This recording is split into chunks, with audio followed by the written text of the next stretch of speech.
함께 기도하심으로 4월 11일 매일 주심 기도회를 시작하도록 하겠습니다.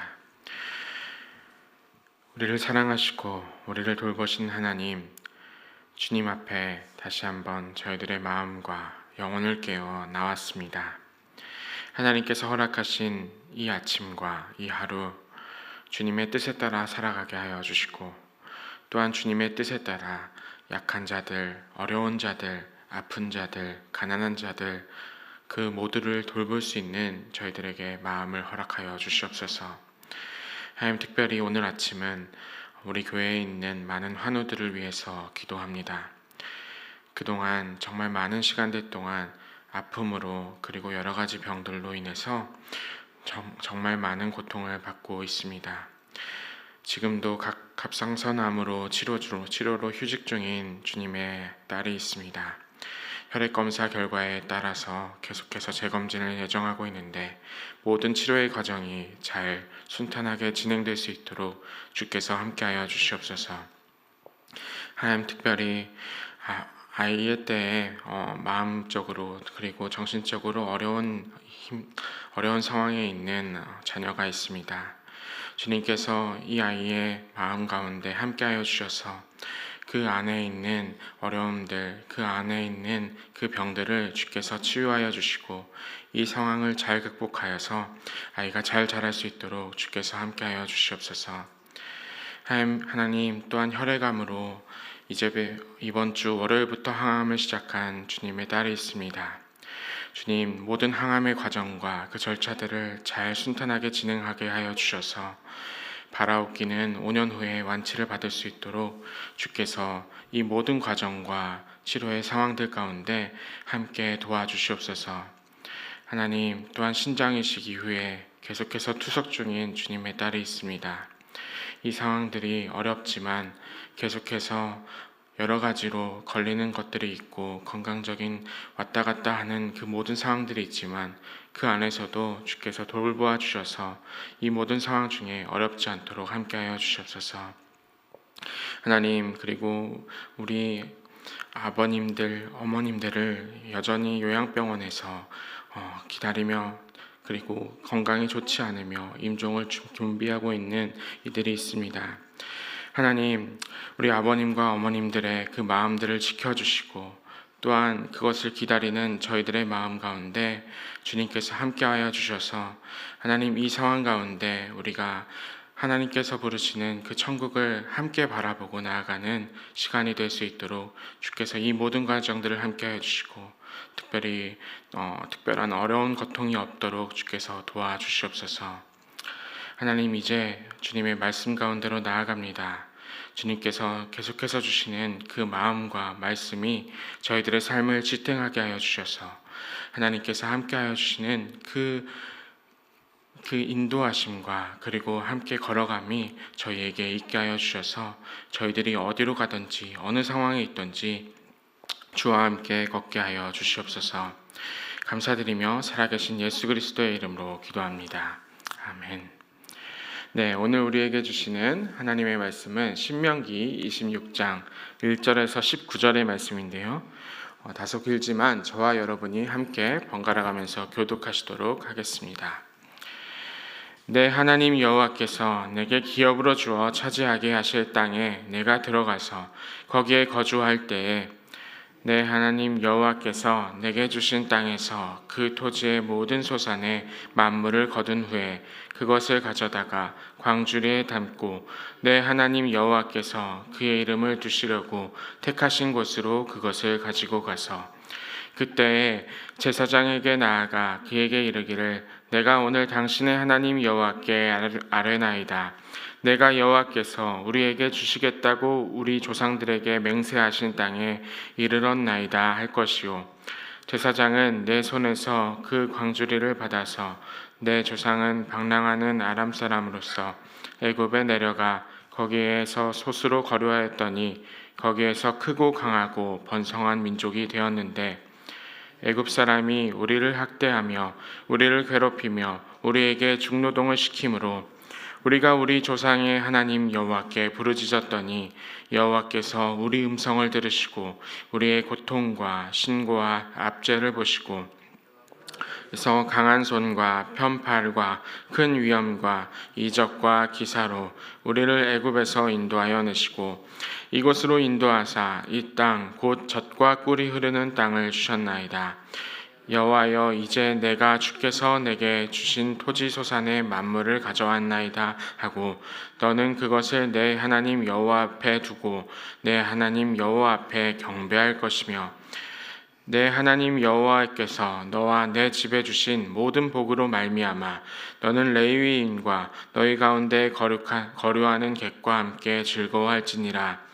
셋째에 곧 11조를 드리는 해에 내 모든 소산의 11조 내기를 마친 후에 그것을 레위인과 객과 고아와 과부에게 주어 내 성읍 안에서 먹고 배부르게 하라. 그리할 때에 내 하나님 여호와 앞에 아뢰기를 내가 성물을 내 집에서 내어 레위인과 객과 고아와 과부에게 주기를 주께서 내게 명령하신 명령대로 하였사오니 내가 주의 명령을 범하지도 아니하였고 잊지도 아니하였나이다.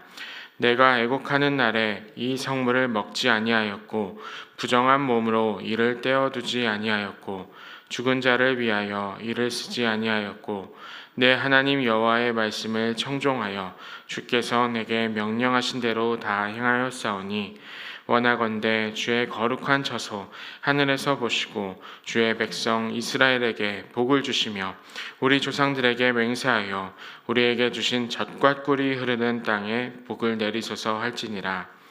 오늘 내 하나님 여호와께서 이 규례와 법도를 행하라고 내게 명령하시나니 그런즉 너는 마음을 다하고 뜻을 다하여 지켜 행하라. 내가 오늘 하나님 여호와를 내 하나님으로 인정하고 또 그 도를 행하고 그의 규례와 명령과 법도를 지키며 그의 소리를 들으리라 확언하였고 여호와께서 내게 말씀하신 대로 오늘 너를 그의 보배로운 백성이 되게 하시고 그의 모든 명령을 지키라 확언하셨느니라. 함께 봅니다. 그런즉 여호와께서 너를 그 지으신 모든 민족 위에 뛰어나게 하사 찬송과 명예와 영광을 삼으시고 그가 말씀하신 대로 너를 내 하나님 여호와의 성민이 되게 하시리라. 아멘. 오늘 이 아침도 주님께서 여러분과 그리고 여러분들의 그 가고자 하는 일터와 그리고 모든 삶 가운데 함께 하시기를 소망합니다. 신명기를 우리가 계속해서 월요일부터 그리고 오늘 목요일까지 이어져서 함께하고 있습니다. 우리가 지금까지 들었었던 많은 말씀 중에 오늘 특별히 이 신명기 26장은 신명기 법전이라고 부르는 신명기에 있는 율법서의 끝부분입니다. 신명기의 법전이 어디서부터 시작했느냐 하면은 신명기 12장 1절부터 시작했는데요. 신명기 12장 1절은 이렇게 시작했습니다. 내 조상의 하나님 여호와께서 내게 주셔서 차지하게 하신 땅에서 너희가 평생에 지켜 행할 규례와 법도는 이러하니라. 그러니까 모세를 통해서 이제 이스라엘 땅에 가나안 땅에 들어가기 전에 이스라엘 백성에게 하나님께서 주셨던 그 율법이 법이 바로 이 신명기 법전의 내용이었고 오늘 결론부에 이렇게 말씀을 하십니다. 신명기 26장 18절의 말씀입니다. 여호와께서도 내게 말씀하신 대로 오늘 너를 그의 보배로운 백성이 되게 하시고 그의 모든 명령을 지키라 확언하셨느니라. 아멘. 하나님께서 우리에게 이 신명기의 말씀을 주셨고 이 법을 주셨는데 이것을 지킴으로써 우리로 하여금 어떤 백성이 되게 하려고 하셨냐 하면은 보배로운 백성이 되게 하려고 우리에게 이 말씀을 주셨다라고 이야기를 하십니다. 그러니까 모세를 통해서 지금 이 말씀을 듣고 있었던 이스라엘 백성은 지금 이제 이스라엘 땅에 입성하기 전 그 광야에서 말씀을 듣고 있고 동시에 우리들은 이 말씀 가운데 하나님께서 다시 한번 새롭게 인도하시고 이끌어 가실 그 땅에 들어가기 위해서 오늘도 이 말씀을 듣고 있습니다. 하나님께서 기업으로 주시는 땅에 하나님께서 어떤 일을, 그리고 오늘 하루를, 내일을 우리에게 주실 때에 우리에게 주시는 그것이 무엇인지 마지막으로 말씀하고 있는 것이 바로 이 신명기 법전의 끝부분입니다. 그래서 우리가 마지막으로 율법을 지키며 하나님께서 주신 율법이 무엇인가 하면은 입성 후에 첫 번째로 우리가 해야 할 고백이 무엇인가 하면은 하나님께서 하셨다라는 고백입니다. 오늘 그 말씀의 첫 부분 1절에서 11절의 말씀의 부분을 요약하면은 하나님께서 하셨다라고 고백을 하는 것입니다. 첫 번째로 말씀에서는 농작물을 재배하고 동물을 기르기 시작하는 것, 그러니까 새로운 땅에서 농작물을 재배하고 동물을 기르고, 그리고 여러 가지 그 과일들이나 그것들을 이제 기르게 될 텐데, 그때 하나님께서 무엇을 하라고 하셨냐 하면은 신명기 18장 4절에서 마찬가지로 말씀한 말씀인데요. 또 내가 처음 거둔 곡식과 포도주와 기름과 내가 처음 깎은 양털을 내가 그에게 줄 것이니, 이 그는 제사장입니다. 그러니까 제사장에게 처음 거둔 곡식과 포도주와 기름과 그리고 양털을 바쳐서 하나님께 첫 번째 소산을 드리라라고 이야기하였습니다. 그러니까 하나님께서 주신 땅이 이제 당신들의 것이 아니라, 우리들의 것이 아니라 바로 하나님께서 먼저 주시고 허락하셨다라고 말씀을 하면서, 그 말씀을 지키기 위해서 우리는 첫 번째 소산을 하나님께 드리면서 이렇게 고백을 하는 겁니다. 하나님께서 하셨습니다. 하나님께서 주셨습니다. 하나님께서 이끄셨습니다. 라는 고백을 우리가 하게 됩니다.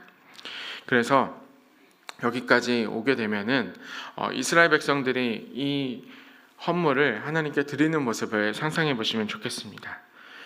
이스라엘 땅에 들어와서 이제 새로운 곳에서, 새로운 경작지에서, 새로운 밭에서 많은 것들을 거두고, 그리고 동물들을 키우고, 새로운 그 첫 번째 소산물들을 하나님께 거룩하게 드릴 때 이제 그 마음이 이 제사장에게 전해지는 겁니다.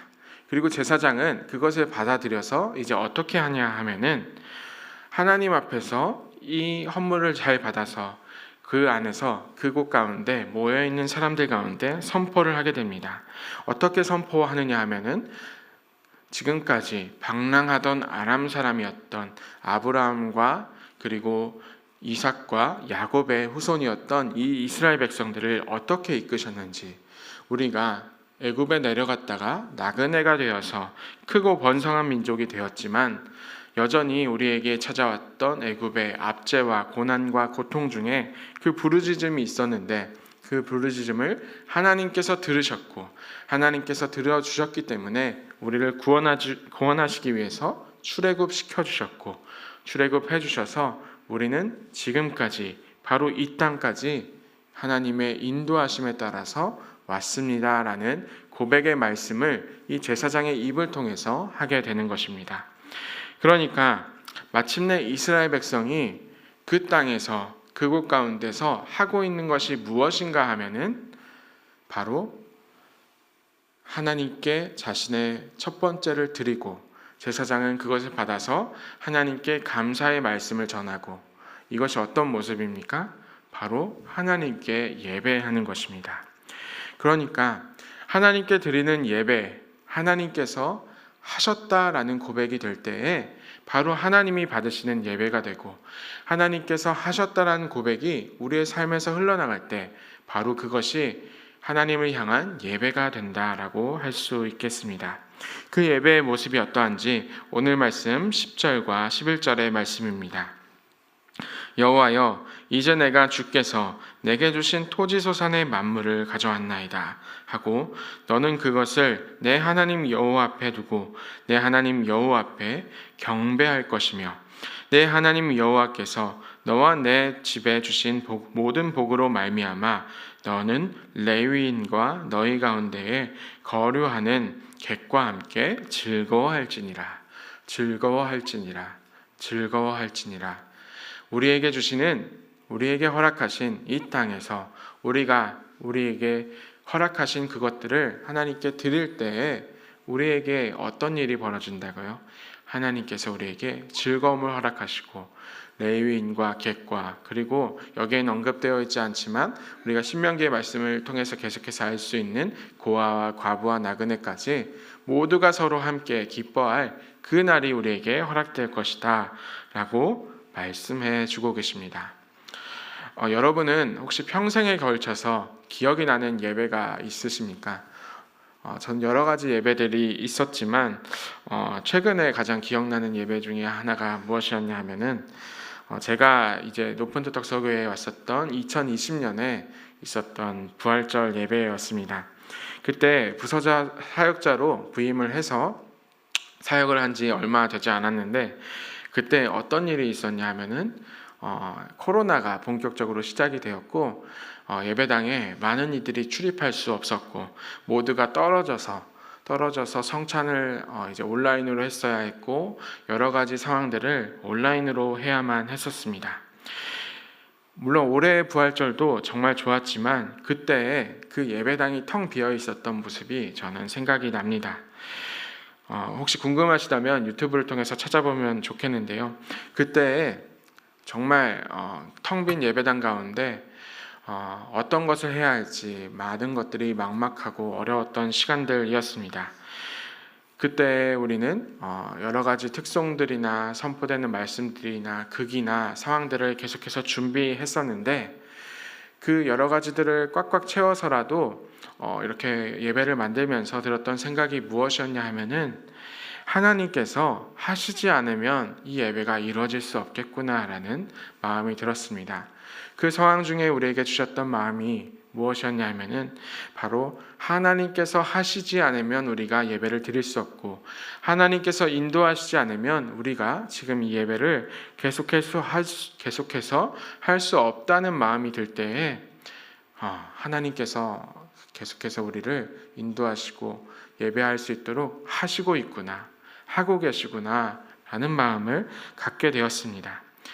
우리에게 주어진 이 첫 열매를 드리고 정성을 다하고 하나님께 마음 다해서 한다는 것, 그 예배들 하나님께 드릴 때에 우리는 하나님께서 하셨다라는 고백을 하게 되는 것입니다. 그리고 그 이후에 12절과 15절의 말씀에서 우리가 어떤 고백을 하게 되느냐 하면은 우리에게 입성 후에 두 번째로 해야 할 그 고백이 무엇인가 하면은 내가 하지 않았다라는 고백을 하는 것입니다. 오늘 말씀 12절과 13절의 말씀을 읽어드리겠습니다. 셋째 해 곧 11조를 드리는 해에 내 모든 소산의 11조를 내기를 마친 후에 그것을 레위인과 객과 고아와 과부에게 주어 내 성읍 안에서 먹고 배부르게 하라. 그리할 때에 내 하나님 여호와 앞에 아뢰기를 내가 성물을 내 집에서 내어 레위인과 객과 고아와 과부에게 주기를 주께서 내게 명령하신 명령대로 하였사오니 내가 주의 명령을 범하지도 아니하였고 잊지도 아니하였나이다. 아멘. 여기서 이 13절에서 이어지는 고백이 무엇인가 하면은 아니하였고 라는 고백. 그러니까 내가 주의 명령을 범하지도 아니하였고 잊지도 아니하였다라는 고백을 하게 됩니다. 그래서 이 아니하였다라는 고백이 어디까지 이어지냐 하면은 이어서 총에서 5번에 걸쳐서 반복하게 됩니다. 그러니까 우리가 첫 예물을 드리고 초소산을 드리고 우리가 거둔 곡식들과 양털과 포도주와 가죽과 모든 것들을 하나님께 드렸는데, 그 다음에 우리가 해야 될 고백이 무엇인가 하면은 아니하였다라는 고백을 하는 겁니다. 아니하였다라는 고백을 하게 되는 겁니다. 이것을 하는 이유가 무엇일까요? 많은 그리스도인들은 하나님께서 하셨다라는 고백은 생각보다 잘 하십니다. 생각보다 내가 하나님의 은혜를 통해서 이뤄냈다, 하나님 덕분입니다, 하나님 감사합니다 라는 고백을 생각보다 쉽게 하는 모습을 보게 됩니다. 그런데 참 이상하게도 이 고백을 하는 모습들을 보고 있으면 이 고백 안에는 하나님이 있는가 동시에 내가 어떻게 했는지, 내가 어떤 공로를 세웠는지, 내가 무엇을 했기 때문에 이것이 되었는지에 대한 그 마음이 여전히 그 안에 있는 것을 보게 됩니다. 그러니까 하나님을 찬양하면서 그 안에 내가 여전히 있는 것입니다. 하나님께서 하셨다라는 고백과 우리가 머리로는 이게 맞지 않는다라는 것을 알고 있지만, 그럼에도 불구하고 그렇지 않고 고백하는 이들이 참 많은 것을 보게 됩니다. 이런 유혹에 빠지는 분들이 부끄럽게도 많은 목사님들 중에서는 하나님의 말씀을 대언하기 때문에 그 말씀 중에 자기의 고백을 계속해서 집어넣는 모습들을 발견하게 됩니다. 우리가 이 말씀, 오늘 주시는 말씀을 통해서 고백해야 될 게 무엇이냐 하면은, 하나님께서 하셨다라는 고백의 예배를 드릴 때 동시에 내가 하지 않았습니다. 내가 세운 공로가 아닙니다. 내가 이것을 율법을 지켜서 이것이 된 것이 아닙니다. 라는 고백을 할 수 있어야 됩니다. 이것이 바로 우리에게 하나님께서 마지막으로 주시는 이 신명기 법전의 마지막 부분에 주시는 말씀입니다. 하나님께서 하셨습니다 라는 고백과 동시에 내가 하지 않았습니다 라는 고백은 같이 가야 합니다. 이 둘은 절대로 떨어져서는 안 되는 것입니다. 하나님께서 하셨습니다. 내가 드릴 수 있는 최선을 드립니다. 이때 나의 어떠함에 심취하지 않는 것, 이것이 바로 심취하게 되는 것이 바로 사탄의 전략이고, 그리고 우리가 경계해야 될 우상의 첫 번째 모습이라는 것을 여러분들이 꼭 기억하시면 좋겠습니다. 그리고 하나님께서 우리에게 계속해서 말씀해 주십니다. 이 말씀을 청종하고 지키는 자에게는 복을 주시리라 말씀하시며, 이제 그러한 우리에게 주시는 말씀이 있는데요. 오늘 말씀 16절에서 19절의 말씀을 다 함께 한 목소리로 읽고 오늘의 말씀을 마치도록 하겠습니다. 함께 읽겠습니다. 오늘 내 하나님 여호와께서 이 규례와 법도를 행하라고 내게 명령하시나니, 그런즉 너는 마음을 다하고 뜻을 다하여 지켜 행하라. 내가 오늘 여호와를 내 하나님으로 인정하고 또 그 도를 행하고 그의 규례와 명령과 법도를 지키며 그의 소리를 들으리라 확언하였고, 여호와께서도 내게 말씀하신 대로 오늘 너를 그의 보배로운 백성이 되게 하시고 그의 모든 명령을 지키라 확언하셨느니라. 그런즉 여호와께서 너를 그 지으신 모든 민족 위에 뛰어나게 하사 찬송과 명예와 영광을 삼으시고 그가 말씀하신 대로 너를 내 하나님 여호와의 성민이 되게 하시리라. 아멘. 하나님은 이제 우리를 통해서 모든 민족 위에서 뛰어나게 하셔서 찬송과 명예와 영광을 삼으시고 그가 말씀하신 대로 여호와의 성민이 되게 하려고 하십니다. 사랑하는 여러분, 오늘 우리에게 주신 말씀을 잊지 않으시면 좋겠습니다. 하나님께서 하셨다 고백하고, 그리고 내가 하지 않았습니다 라는 고백이 함께 있는 오늘 하루가 되기를 주의 이름으로 축원합니다. 함께 기도하시겠습니다. 하나님께서 주셨던 그 말씀, 그리고 명령을 우리가 기억하는 오늘 이 아침, 주님이 주신 말씀대로 우리가 살아가기를 다시 한번 다짐합니다. 주님께서 마음과 정성을 다해서 온 힘을 다해서 지키라 하였던 그 율법을 우리가 지키기를 원합니다. 하지만 하나님께서 주신 그 말씀이 우리가 세운 공로가 되었다라는 고백이 되는 것이 아니라 오직 하나님께서 하셨다라는 고백이 될 수 있도록 주께서 인도하여 주시옵소서. 우리의 상황과 우리의 어떠함이 주께서 하시지 않으면 되지 않는 것이 없다라는 고백이 되게 하여 주시고, 우리의 모든 문제와 모든 어려움 가운데 오직 주님만이 하실 수 있다라는 고백으로 나아가게 하여 주시옵소서. 그리하여 나는 비워내고 주님으로 채워지는 오늘 하루 되게 하여 주시고, 그 가운데 우리로 하여금 여호와의 성민이 되는 그 영광 가운데로 나아갈 수 있도록 오늘 하루도 주께서 함께하여 주시옵소서. 모든 말씀 가운데 주님을 의지하는 하루 되게 하여 주시고 살아계신 예수 그리스도의 이름으로 기도드립니다. 아멘. 이제 하나님의 마음을 다시 한번 구하며 나아가도록 하겠습니다.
주